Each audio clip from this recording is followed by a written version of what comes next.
había una santa convocación que mandaba a Dios descansar y cayó precisamente en el día que Cristo fue crucificado. Entonces, ¿quién fue el que puso la tradición de que murió el viernes? La Iglesia romana. Pero esto es antibíblico porque entonces Cristo no hubiera cumplido la profecía de estar 3 días y 3 noches en la tumba. Muy bien, pues vamos a hablar en esta mañana acerca de las resurrecciones, plural, y el juicio final. Vamos a descubrir esta mañana cuántas resurrecciones hay en la Biblia. Dice Juan 5, 28 y 29, Cristo hablando: no se maravillen de esto, porque vendrá hora cuando todos los que están en los sepulcros oirán su voz, y los que hicieron lo bueno saldrán a resurrección de vida, mas los que hicieron lo malo a resurrección de condenación. Vamos por orden. La Biblia menciona aquí 2 resurrecciones. Una resurrección es para las almas o los espíritus que siguieron a Cristo de Pentecostés a nuestros días. Vamos a ver que antes de Cristo de la cruz, los santos del Antiguo Testamento van a resucitar hasta el final de la gran tribulación. En el arrebatamiento, en el rapto de la iglesia, solo de Cristo de Pentecostés, a los que están en Cristo vamos a resucitar. Lo vamos a ver con calma. Pero aquí hay 2 resurrecciones, la de salvación y la de condenación. Ahora, esta resurrección de todos los justos tiene en la Biblia bastantes divisiones, porque vamos a ver que Cristo fue el primero en resucitar. Después, la segunda resurrección fueron los que se levantaron de las tumbas. El día que Cristo resucitó, se les aparecieron a muchos. Después, la tercera resurrección va a ser el arrebatamiento de la iglesia, es la tercera resurrección. Cristo la primera, la segunda las primicias, el arrebatamiento la tercera. Después vamos a ver en la tribulación los 144,000 que van a resucitar. Después los 2 testigos que van a resucitar. Después los que van a resucitar al final de la tribulación y los que van a resucitar al final del milenio, que son los malos, en el juicio del gran trono blanco, que lo vamos a ver, y van a ser juzgados por Dios por toda la eternidad. Muy bien. Vamos a Apocalipsis 20, y hay un versículo que ha puesto de cabeza a la mayor parte de los teólogos. El otro día oí en televisión a un teólogo, de cierto grupo cristiano, que dijo lo siguiente, Apocalipsis 20, versículo 4 y 5. Y vi tronos, y se sentaron sobre ellos los que recibieron facultad de juzgar. O sea, no todos los cristianos vamos a sentarnos en tronos. ¿Qué es un trono? Es un lugar de autoridad, es un lugar de poder, es un lugar de gobierno. Y acuérdense que la Biblia nos muestra claramente que cuando nosotros muramos, va a haber diferentes clasificaciones de rangos, va a haber en la otra vida generales, coroneles, capitanes, cabos, tenientes y soldados rasos entre nosotros. De ahí la exhortación: no se cansen de hacer el bien, no se cansen de sembrar, no desmayen, anímense, porque vuestro trabajo no es en vano. Entonces, estos tronos están reservados para los vencedores. ¿Quiénes son los vencedores? Escúchenme con mucho cuidado: los que comenzaron a conquistarse a ellos mismos. Para que yo pueda vencer a Satanás y al mundo, tengo que conquistarme a mí mismo primero. Y estas pasiones dentro de nosotros, sexuales, de alcoholismo, de drogas, de hacer dinero, de vanagloria, de soberbia, de avaricia, de todas estas cosas, tenemos que hacerlas morir. Y cuando comienzas a hacer morir dentro de ti ese ego que traemos, con el cual tenemos que luchar, y comienzas a matar el ego dentro de tu vida, comienzan a ser un gigante dentro de ti espiritual. Y entonces el diablo, ¿verdad?, no tiene parte contra ti, no hay ninguna forma en la que se te pueda meter.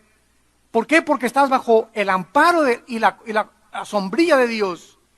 El que habita al abrigo del Altísimo morará bajo la sombra del Omnipotente. Dice en Hebreos, el que vive cerca de Dios, vivirá protegido por Dios. Entonces, cuando nosotros comenzamos a vencernos a nosotros mismos, a vencer la impureza sexual, a vencer la gula, a vencer todos esos pecados, el egoísmo, el vivir para mí, el no importar por la gente, comienza a crecer un gigante espiritual dentro de mi vida. Cristo comienza a manifestar y usar nuestro cuerpo a través de nosotros, y entonces tenemos victoria contra Satanás, y el mundo ya no nos atrae. Ya no nos engaña el mundo con las riquezas y la vanagloria de la vida y el aplauso, etcétera, etcétera, porque esta es la parte más difícil a la que se enfrentan los seres humanos. Vean ustedes el proceso. Dios nos sacó, número uno, nos rescata de la esclavitud. Éramos esclavos del pecado. Nos saca de ahí Dios, nos abre la puerta de la cárcel donde estábamos y nos saca. Número dos, nos lleva al desierto de la prueba. Nuestra fe tiene que ser probada. Tiene que verdaderamente, las pruebas manifiestan si eres o no eres hijo de Dios. Si ahorita se te acaba el negocio, o te abandona la esposa, o te abandona el esposo y te comienzas a hundir, significa que esa fe que tenías no era la fe bíblica. No tenías un cimiento sólido. Estabas parado sobre arena y vinieron las lluvias y los vientos y tu vida se fue al suelo, tu casa se fue al suelo porque no estaba sobre la roca. Entonces nuestra fe tiene que ser probada. Del desierto, una vez que nuestra fe es probada, entramos a la tierra de Canaán. Los judíos no entraron porque su fe no fue la fe que Dios quería que tuvieran. Les dio agua, les dio comida en el desierto, les mandó codornices y seguían murmurando y quejándose, y para que soy cristiano, y para que me sacó Dios de esto, y siguieron, y ahí se quedaron muertos en el desierto. Y después entramos a la tierra de Canaán, a la abundancia.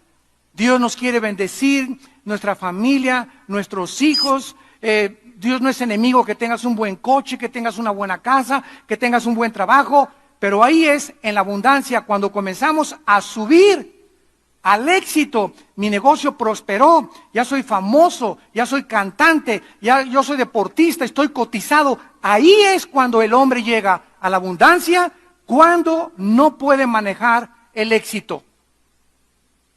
Ahí es cuando nos descomponemos arriba. Cuando llegamos a la cumbre nos descomponemos. Y ahí están los artistas. Llegan a ser famosos y ya chiquita, tú no eres tan bonita como la otra, y se casan 3, 4 veces.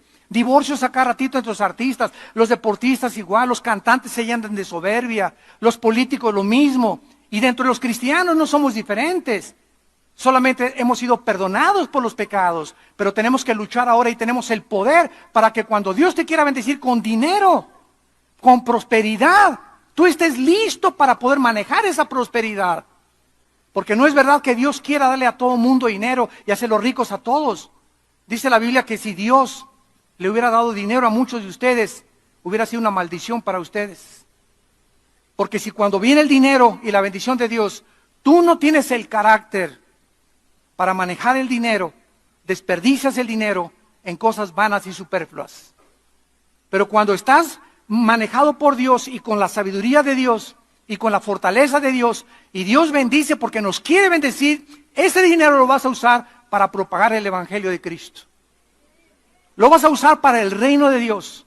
Y Dios no te va a quitar que vivas con $500,000 mientras le entregues otro $500,000 a la obra de Dios. Dios no te va a quitar si ganas 2 millones de pesos, no, Dios solamente te pide 15, 20, 30% de lo que está en tu corazón. ¿Para qué? Para que no te hagas avaro ni pongas el dinero como un ídolo. Entonces, mientras eso no sean ídolos, Dios nos sigue bendiciendo. Y por eso muchos de ustedes, amados santos de Dios, se quejan. Ay, ya viste ese hermano, se compró un carro nuevo, y ya viste la hermana, hasta de China poblana anda vestida. Y ya viste, hermano, la casa tan bonita que tiene. Y tal vez esas personas son personas que son generosas con Dios. Y por eso Dios las está bendiciendo. ¿Quiénes son los que quejan? Los que nunca dan. ¿Quiénes son los que se quejan? Los que nunca dan nada a la obra de Dios. Entonces, es importante que entendamos esto. La abundancia es peligrosa cuando no tenemos el carácter para manejar lo que Dios nos da. Entonces, estos tronos de Apocalipsis 24 son cristianos que fueron vencedores, vencieron sus pasiones. Dichoso el varón, dice Santiago, que vence la tentación, vencieron el mundo, vencieron a Satanás, merecen reinar, gobernar por toda la eternidad con Cristo. Y vi las almas, dice, de los decapitados. El anticristo usará la guillotina. Esta palabra decapitados es la palabra hebrea pelequizo, que significa cortar la cabeza. Lo mismo que se usó en la Revolución Francesa con Robespierre, el anticristo va a usar la guillotina, les va a cortar la cabeza. Una vez me preguntaron, oiga, ¿qué forma va a usar el anticristo para matar a los que no reciban la marca del 666? ¿Los va a ahorcar? ¿Fusilar? ¿Les va a inyectar una inyección letal? No, la Biblia dice, les va a cortar la cabeza. La guillotina se va a volver a poner de moda. Y actualmente estamos viendo ya que muchos grupos están usando, ¿verdad?, la guillotina, o sea, el hacha o lo que sea, y por todos lados estamos viendo ya descabezados, ¿verdad?, por todos lados. Ya gente descabezada, ya los criminales están quitando de la cabeza a muchas personas. Entonces, las personas que se nieguen a recibir la marca van a ser decapitados por causa del testimonio de Jesús. Los que no habían adorado a la bestia ni su imagen y no recibieron la marca en su frente ni en sus manos, y vivieron y reinaron con Cristo 1000 años. Pero lo que nos atañe es el versículo 6, 5 y 6. Pero los otros muertos, ¿cuáles otros muertos? Los otros muertos no volvieron a vivir, o sea, no resucitaron hasta que se cumplieron 1000 años. Aquí vemos que hay una resurrección después del milenio, ¿correcto? Vamos bien.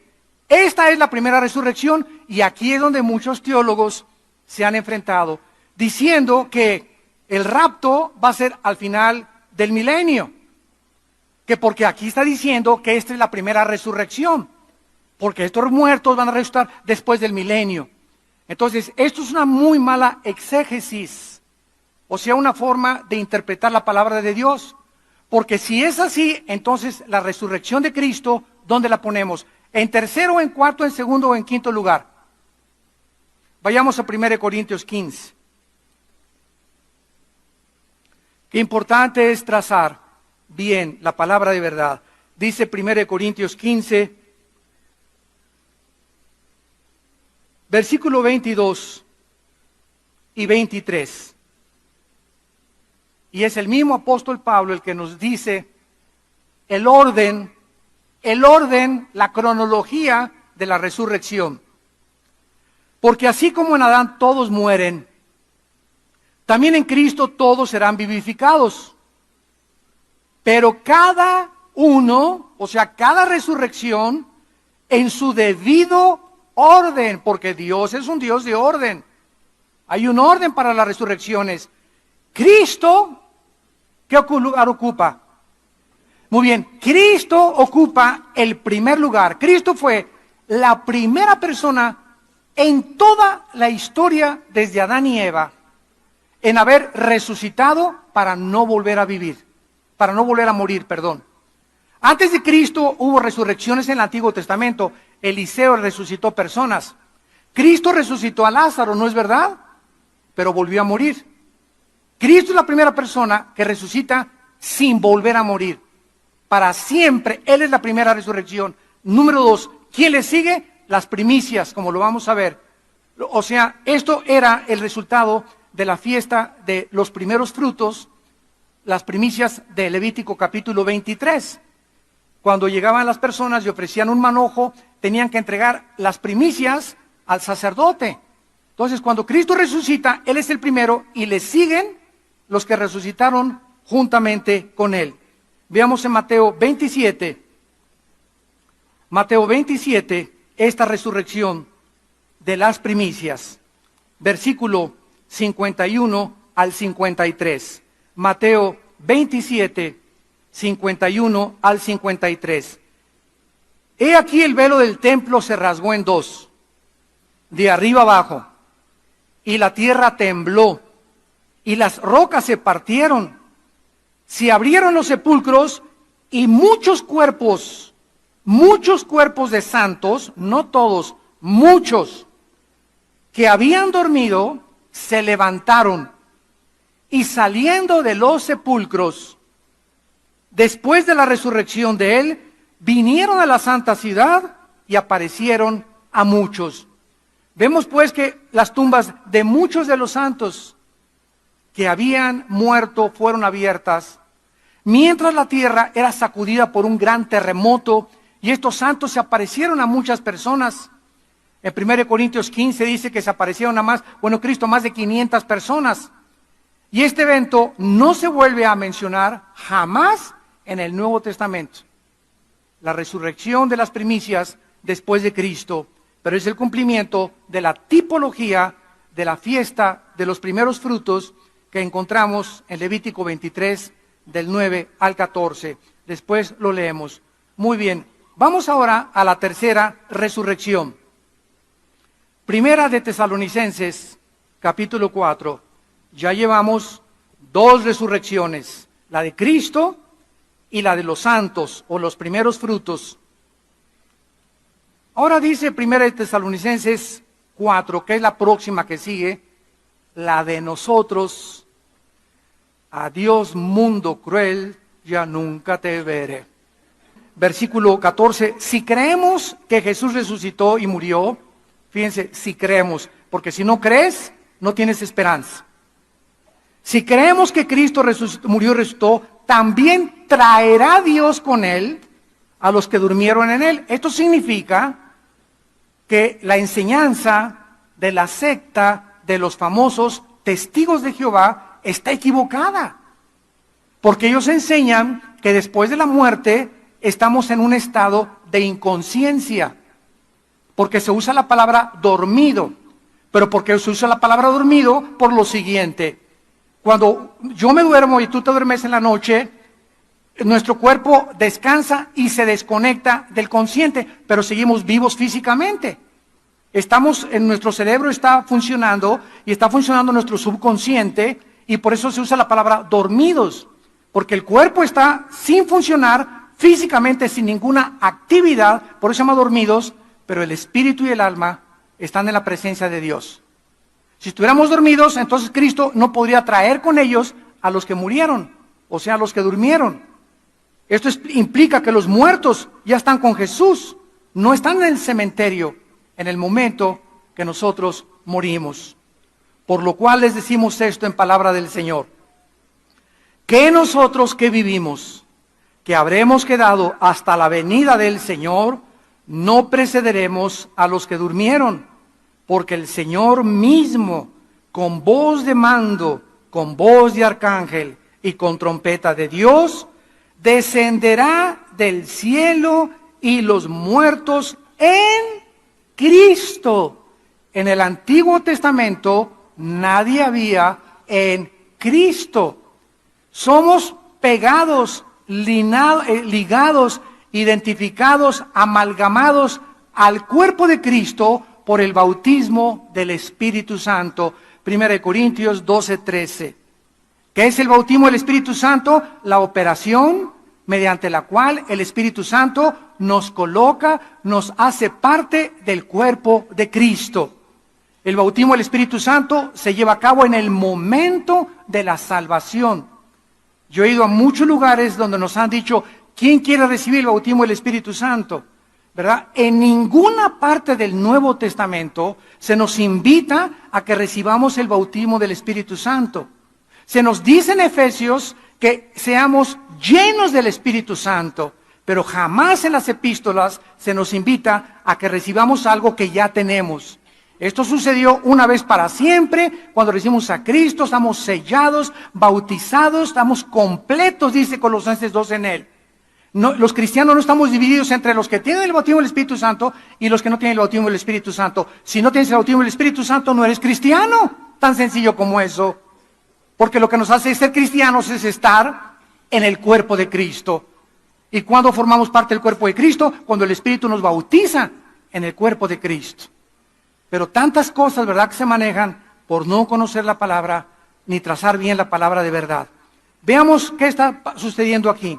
Versículo 17. Luego nosotros, los que vivimos, o sea, somos esta generación tal vez, los que hayamos quedado, seremos, la palabra es arpazo, con Z, arpazo, que significa ser sacado del medio súbitamente o con fuerza. Arpazo es esto, es la palabra que se usa también para el secuestro, cuando agarras a alguien y la jalas y le escondes. Entonces, súbitamente, millones de personas en el mundo vamos a ser sacados, arrebatados, por eso se usa, con fuerza, ¿verdad? Con el poder de Dios, vámonos. Y aquí se queda el traje, los zapatos, todo tu reloj, tu anillo de casado, la cartera que traías, se queda todo aquí, totalmente en el suelo. Salimos de nuestro cuerpo y mientras vamos saliendo de nuestro cuerpo va siendo transformado, lo vamos a ver, a la semejanza del cuerpo de Cristo que Él resucitó. Va a ser igualito nuestro cuerpo al de Cristo. Vamos a verlo.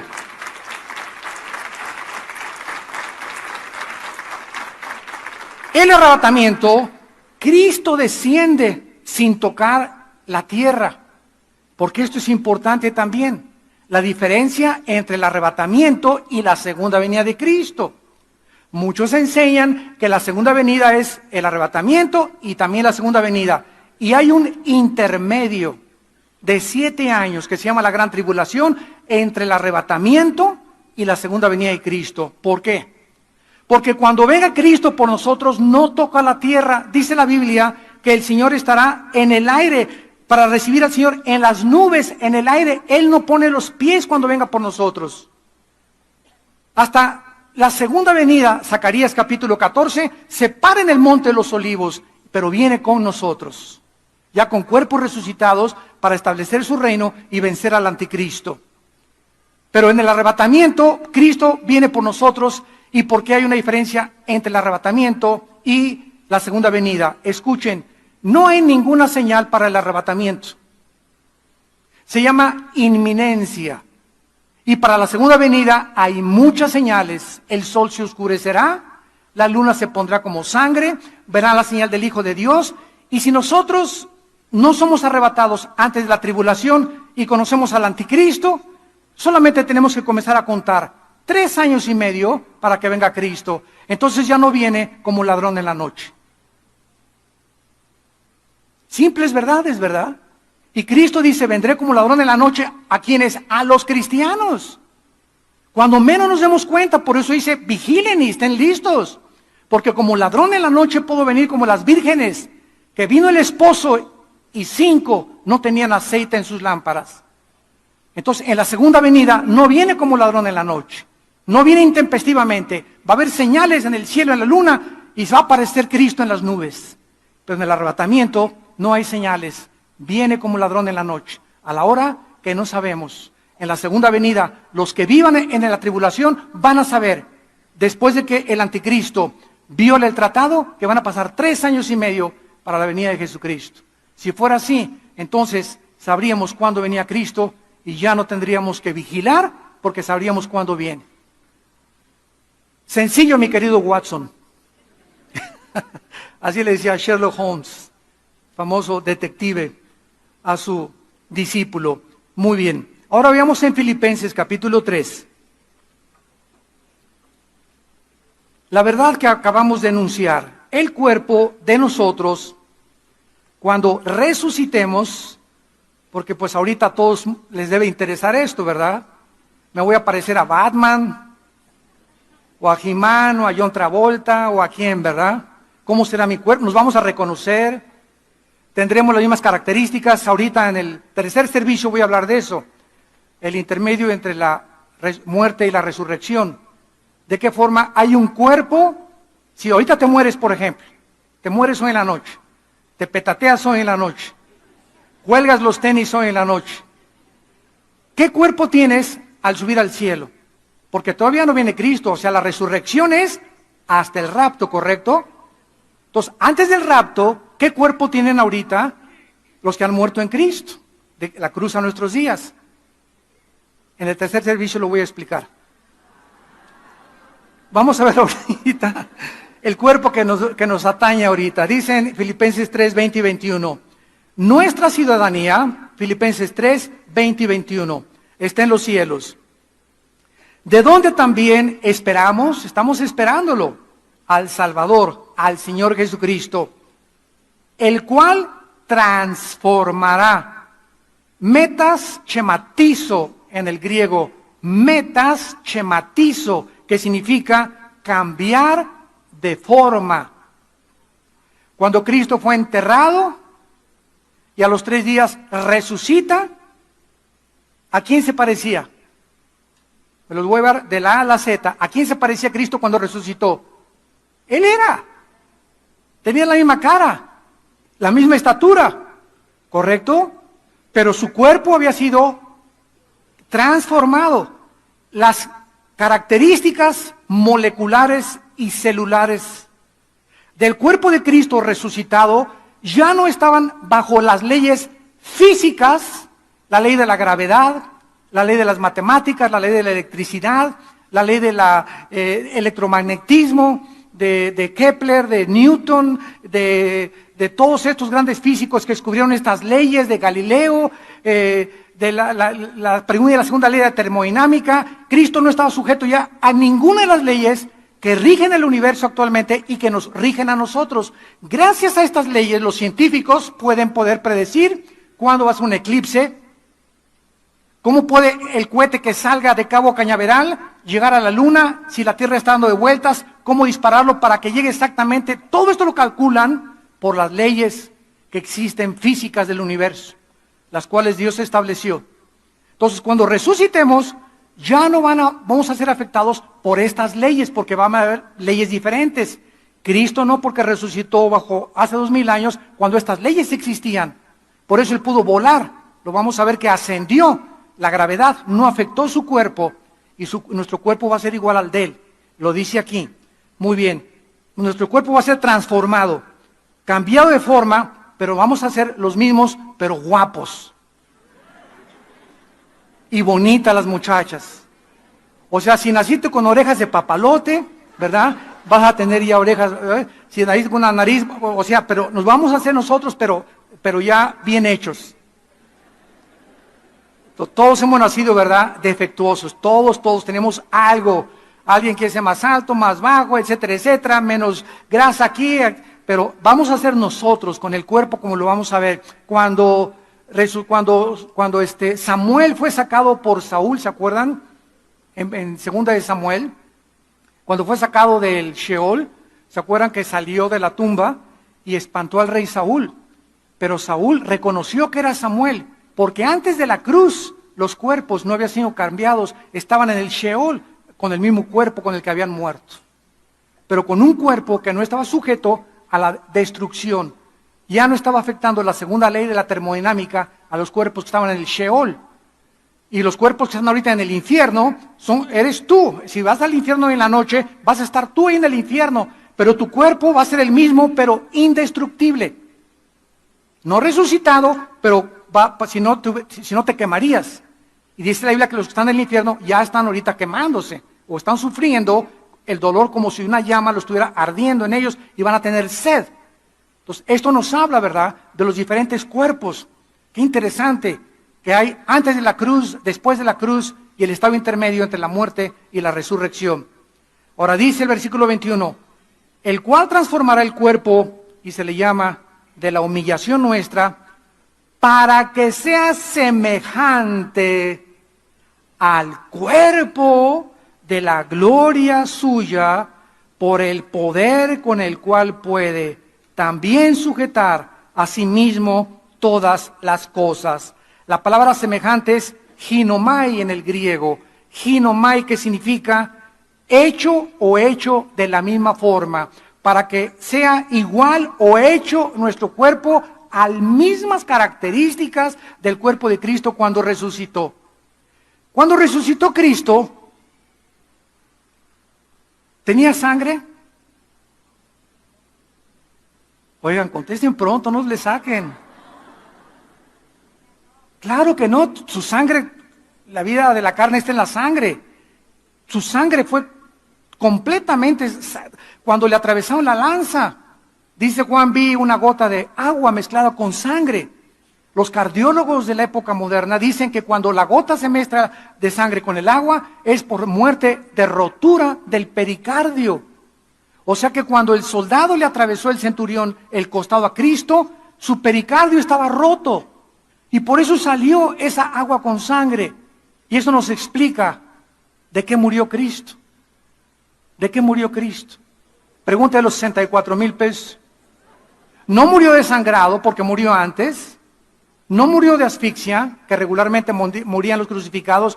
La laringe, ¿verdad? y la faringe eran presionadas por el cuerpo, o morían crucificados y les rompían los huesos para que se colgara el cuerpo y se asfixiaran los condenados o las víctimas a la crucifixión. Pero a Cristo no le rompieron las piernas.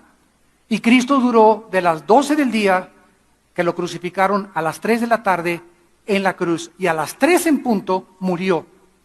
Y la Biblia nos muestra en el Salmo 22 que su corazón se le deshizo como la cera. Cristo murió de dolor. Fue tan grande el dolor cuando nuestros pecados, tus pecados y mis pecados, fueron puestos sobre su cuerpo en el santo y hecho más sublime que los cielos, que no soportó Cristo el dolor moral. O sea, Cristo muere y se le rompe el corazón del dolor por nosotros. Nuestros pecados le quitan la vida al Hijo de Dios. Los judíos y los romanos eran instrumentos, pero fue el pecado lo que hizo que Cristo muriera en nuestro lugar. Entonces Cristo cuando nace ya no tenía sangre. Número 2, ¿comió barbacoa o tacos al pastor? ¿Qué comió Cristo cuando resucitó? Miel y pescado. Dándonos a entender, qué interesante que han descubierto que la miel es la única sustancia que no se puede contaminar. No hay nada a la miel, ni bacteria, ni microbio que se le pueda meter a la miel. Es una sustancia tan preciosa, tiene tantos antioxidantes y tantas minerales y vitaminas, la miel de abeja pura, del panal de la abeja, ¿verdad? Que por eso, en lugar de echarle azúcar a tu café, ponle miel y vas a durar mucho tiempo. Entonces Cristo come miel y come pescado, porque el pescado es el alimento. Ahora han descubierto el famoso omega 3, omega 2, omega 5, que las personas que toman 2 chochos de omega 3 tienen 60% de menos de probabilidades de morir de un ataque cardíaco. El omega 3. Vea, vete a Walmart a comprar omega 3. No tenía sangre, no vamos a tener sangre nosotros. ¿Vamos a comer? Vamos a comer. Y la Biblia lo dice en Isaías 65, que vamos a comer en el milenio puras frutas y legumbres. Número 3, Cristo se aparece a los discípulos cuando estaban en un cuarto cerrado y atraviesa la pared. La composición molecular y atómica del cuerpo de Cristo era diferente a la de nosotros. Ahorita yo agarro la mano y le hago así a este púlpito y me la lastimo, porque los átomos de los que está formado este púlpito están mucho más cerrados que los átomos de mi mano, y por eso me encuentro con algo sólido. El cuerpo de Cristo atravesó la pared. Nuestros cuerpos ya no van a tener ninguna cosa que nos detenga materialmente hablando. Vamos a tener un cuerpo, ¿verdad?, que vamos a poder atravesar las paredes. Y número 4 y último, cuando Cristo asciende a los cielos, Cristo sale volando hacia arriba y los discípulos se quedan. Hechos 1 del 6 en adelante, y los ángeles les dicen: este que ven que se va, así vendrá con ese cuerpo muy pronto otra vez a este mundo. Gloria a Dios.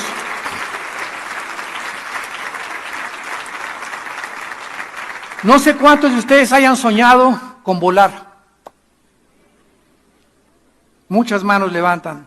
Los demás están contentos dormidos. Pero yo particularmente, yo sueño muchas veces así, que vuelo. Y como que yo puedo dirigir así el vuelo y regreso. Y me hago así, comienzo a volar.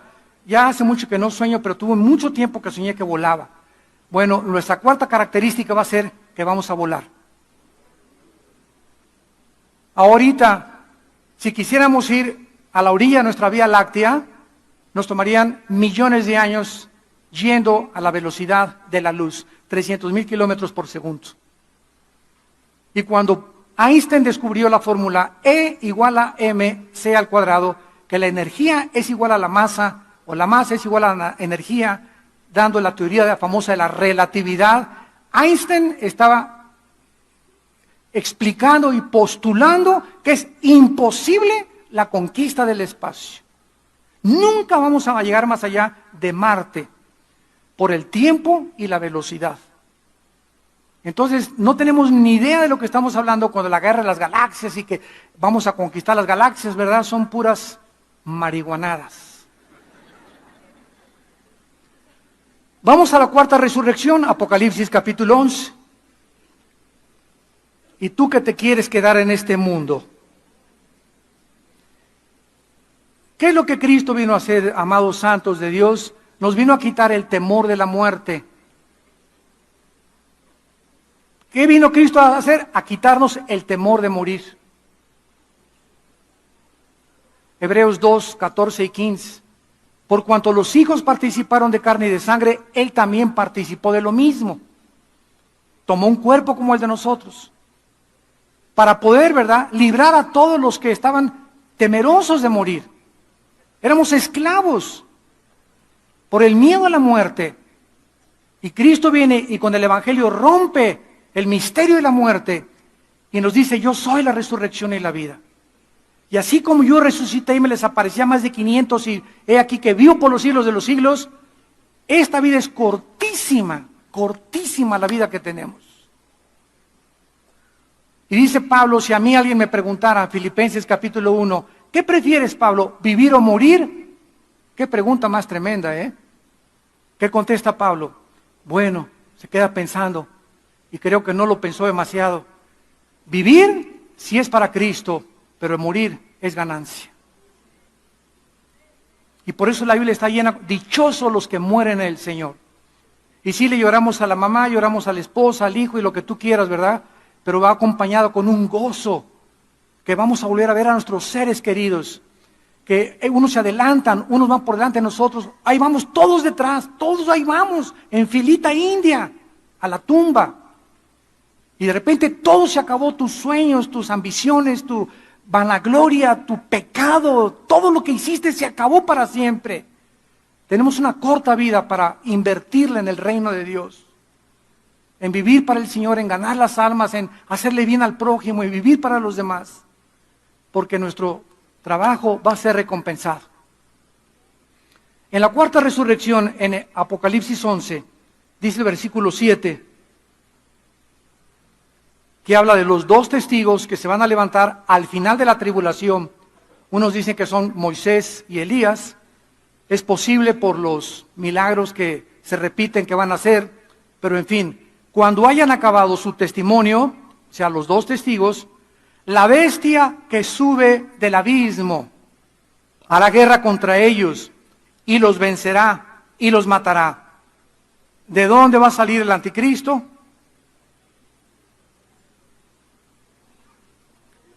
El abismo es la habitación actualmente de los demonios.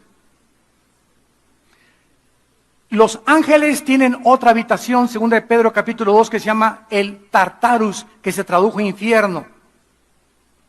Hay infierno, abismo y Tartarus. Aquí en este planeta, en el centro de la Tierra, hay 3 compartimentos. Ahí están las prisiones de Dios ahorita, en este planeta. En un lado están en el infierno. En el infierno están todos los espíritus humanos. En el infierno no hay demonios ahorita. Son puros seres humanos que están esperando desde Adán hasta nuestros días ser sacados para el juicio final en el infierno.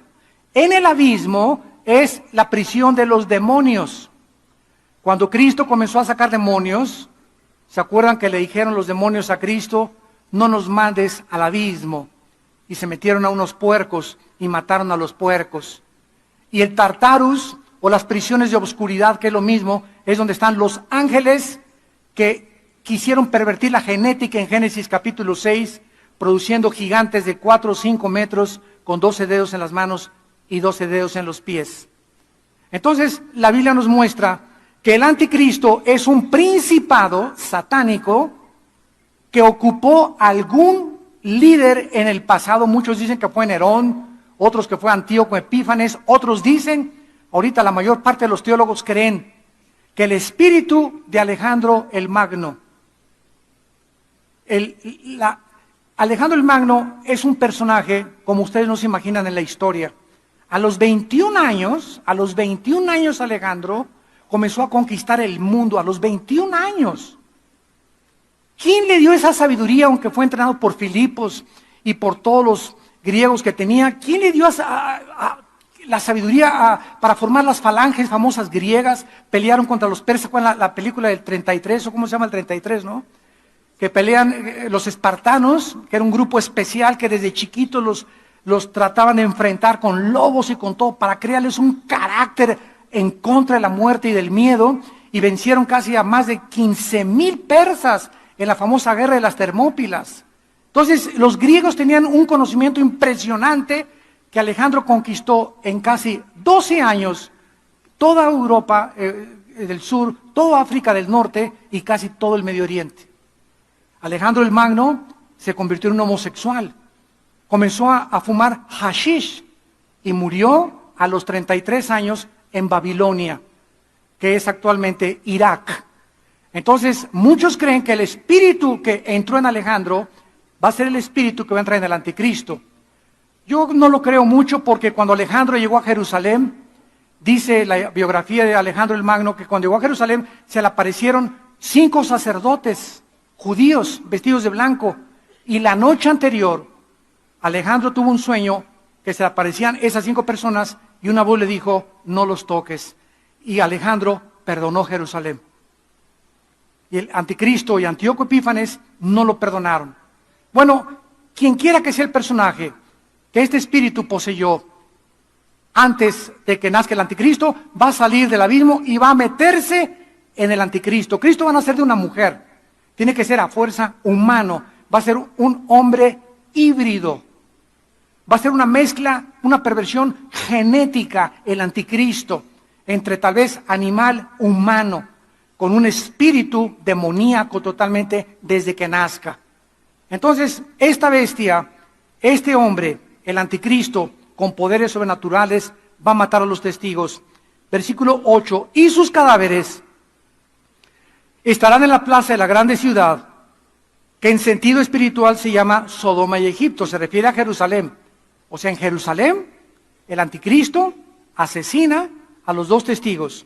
Versículo 9, y los de los pueblos, tribus, lenguas y naciones verán sus cadáveres por 3 días y medio y no permitirán que sean sepultados. Por favor, en el versículo 9 de tu Biblia, hazle un círculo a la palabra verán. ¿Cómo es posible que hace 2000 años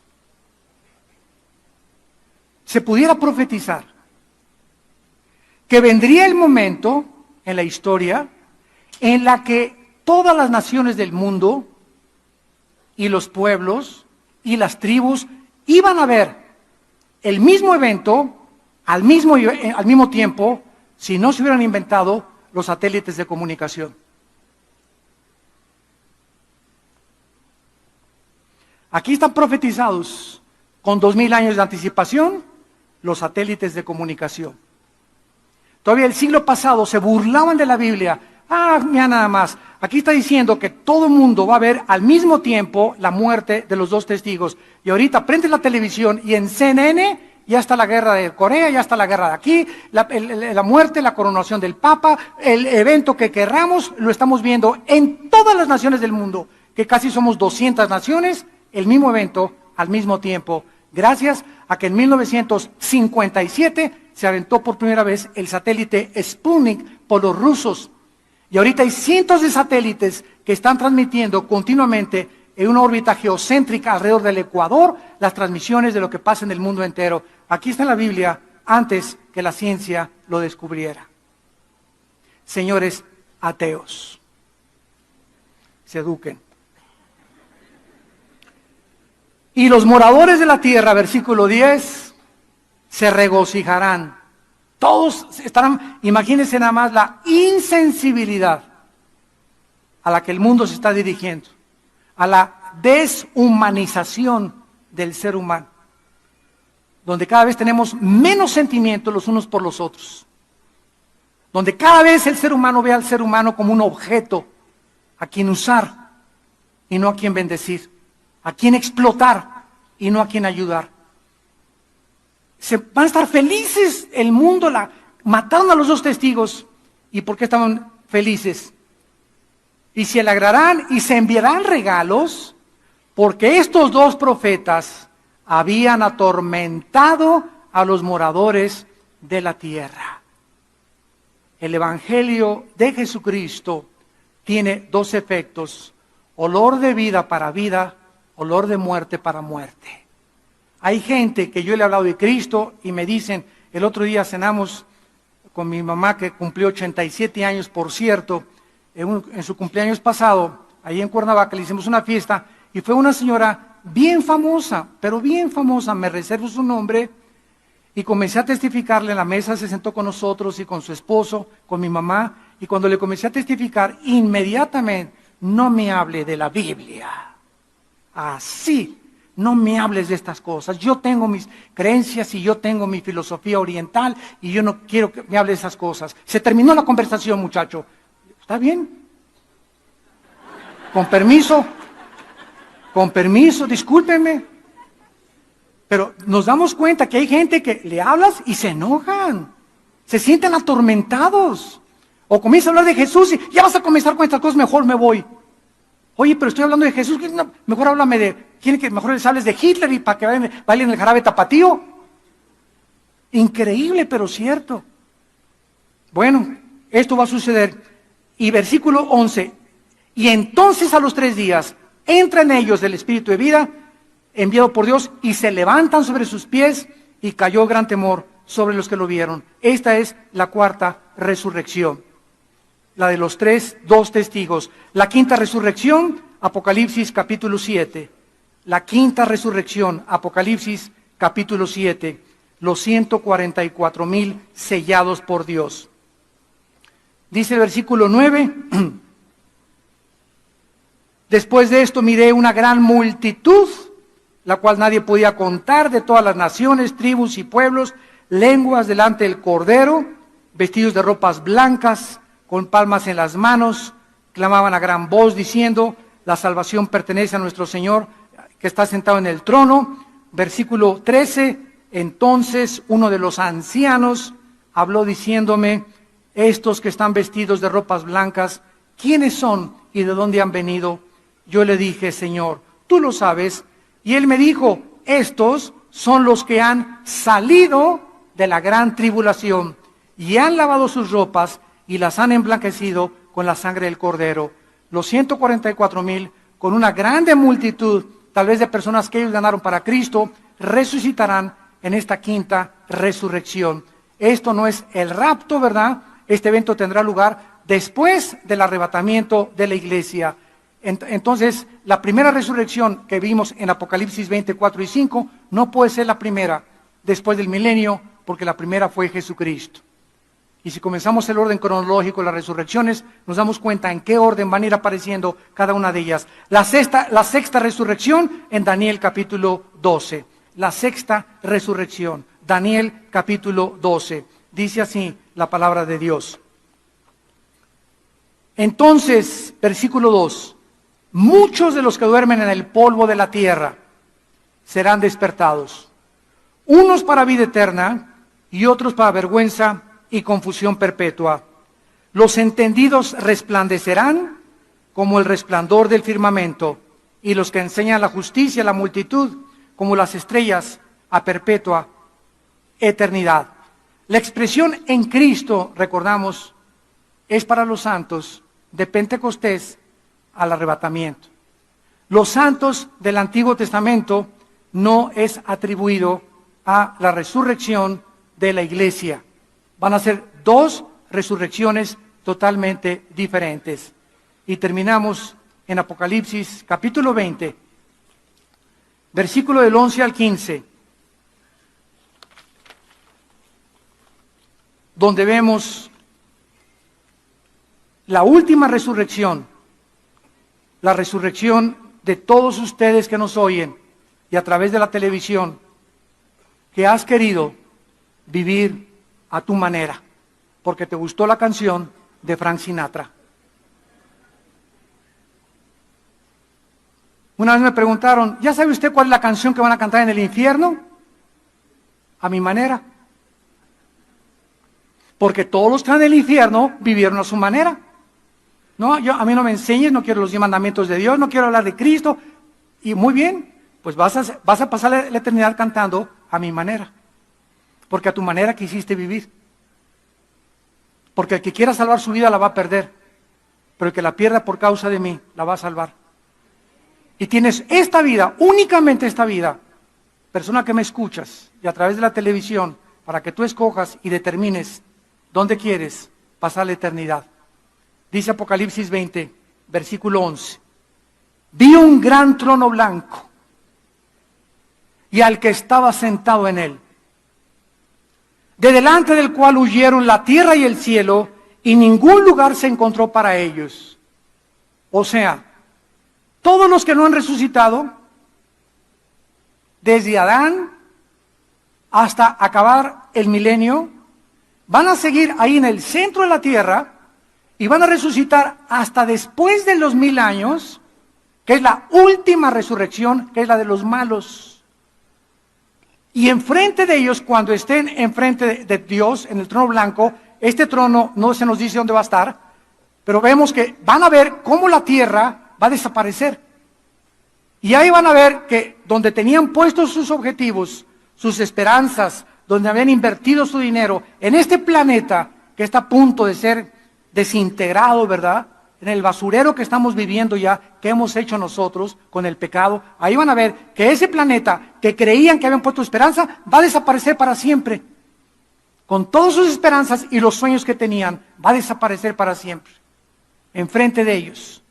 Y vi a los muertos, versículo 2, grandes y pequeños de pie ante Dios. Y los libros fueron abiertos, y otro libro fue abierto, el cual es el libro de la vida. Y fueron juzgados los muertos por las cosas que estaban escritas en los libros según sus obras. Noten ustedes que todos los muertos que han resucitado en este juicio, sin excepción, ninguno está hincado. Todos de pie. Se acabó el tiempo de, perdóname Señor. No, aquí ya no hay gracia, aquí ya no hay misericordia, ya tuviste tu oportunidad. Yo no voy a mandar a nadie al lago de fuego, dice Dios. Tú escogiste ir a donde vas a ir cuando tú estabas vivo. Por eso ninguna persona que esté condenada eternamente, Dios no manda al infierno a nadie. Como una señora me dijo una vez, ¿verdad que Dios es bueno y no va a mandar a nadie al infierno? Le dije, amén, amén, ellos se van solitos. De tal manera amó Dios al mundo que Dios nos dio a su Hijo unigénito, para que cualquiera de ustedes que en Él crea no se pierda, mas tenga la vida eterna.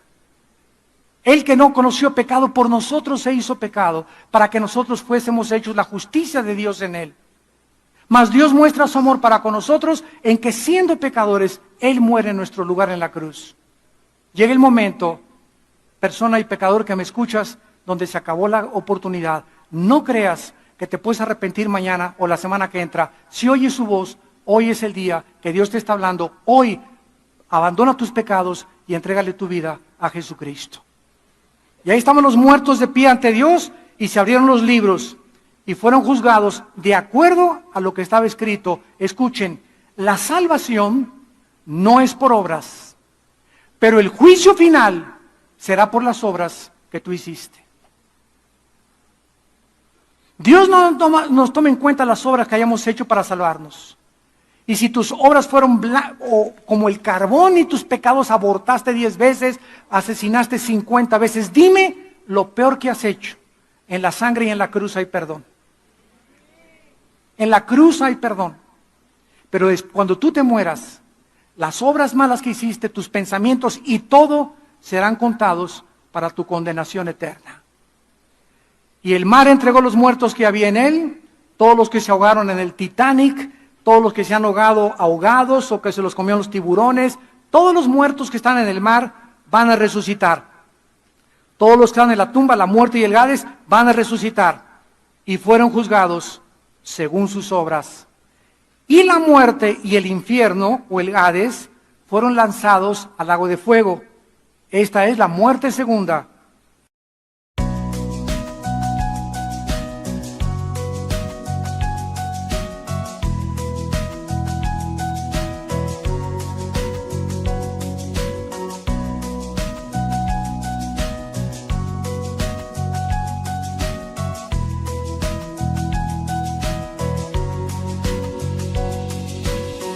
I haven't found words to make you know how much I love you. My love for you is genuine. You have a special place in my heart. No one can take that place. I love everything